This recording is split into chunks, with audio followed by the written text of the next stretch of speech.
চাকরি জাতীয়করণের এক দফা দাবিতে শাহবাগ অবরোধ করে সমাবেশ করেছে স্বাধীনতা আউটসোর্সিং কর্মচারী কল্যাণ পরিষদ।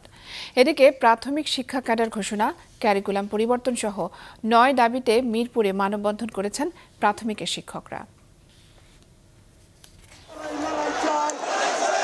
সারা দেশ থেকে আসা সরকারি বিভিন্ন দপ্তর, অধিদপ্তর ও স্বায়ত্তশাসিত প্রতিষ্ঠানে আউটসোর্স ও দৈনিক ভিত্তিতে এবং প্রকল্পে কাজ করা কর্মচারীরা সকালে শাহবাগ অবরোধ করে বিক্ষোভ করেন। তাদের অভিযোগ, বছরের পর বছর ধরে কাজ করলেও চাকরি স্থায়ী হয় না।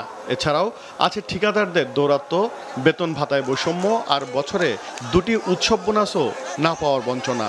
5 মাস 7 মাস যদি বেতন না পাই, আমরা আমাদের পরিবার পরিজন নিয়ে, মা বাবা এবং সন্তানদের নিয়ে আমরা কিভাবে বাঁচবো? ঠিকাদারের মাধ্যমে আউটসোর্সিং নিয়োগ দেওয়া হয়, সেখানে ঠিকাদাররা অনিয়ম করে তাদের বেনিফিট পায়, কিন্তু যারা কর্মচারী চাকরি করে তাদের বেনিফিট নাই। বছরের কোনো ভাতা নাই, কোনো কিছু নাই। আমাদের একটা লোক মারা গেলে, আমার বাবা মা মারা গেলে আমাদের কোনো ছুটি নাই।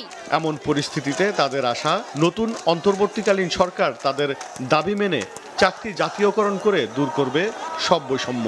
আউটসোর্সিং কর্মচারীদের বয়স শিথিল করে চাকরি রাজস্ব খাতে স্থানান্তরকরণ করতে হবে। যা পর্যন্ত আমাদের স্থায়ী না করবে, সরকারিকরণ না করবে, এ পর্যন্ত আমরা ইনশাআল্লাহ মাঠ ছাড়বো না। আজকের মধ্যে দাবি আদায়ে কোনো আশ্বাস না পেলে কাল থেকে আরও কঠোর আন্দোলনের হুঁশিয়ার দেওয়া হয় স্বাধীনতা আউটসোর্সিং কর্মচারী কল্যাণ পরিষদের পক্ষ থেকে।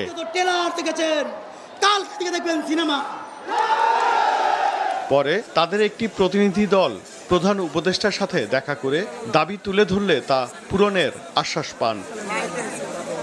এদিকে শতভাগ পদোন্নতির বিধান রেখে প্রাথমিক শিক্ষা ক্যাডার ঘোষণা, প্রাথমিক শিক্ষার কারিকুলাম পরিবর্তন ও শিক্ষকদের আন্তর্জাতিক মানের প্রশিক্ষণ সহ 9 দাবিতে মিরপুরে প্রাথমিক শিক্ষা অধিদপ্তরের সামনে মানববন্ধন করেছে প্রাথমিকের শিক্ষকরা। প্রাথমিক শিক্ষার যে কারিকুলাম আছে, সেই কারিকুলামটি জনবিচ্ছিন্ন এবং সর্বজন গ্রহণযোগ্যতা পায়নি।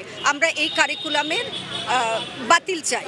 সর্বোচ্চ পর্যায়ের কর্মকর্তা পর্যন্ত যেন একজন সহকারী শিক্ষক যেতে পারে, সেই পদটি আপনারা উন্মুক্ত করার ব্যবস্থা করে দেন। দাবি আদায় না হলে আগামীতে আরও বড় কর্মসূচি দেওয়ার হুঁশিয়ারি দিয়েছেন তারা।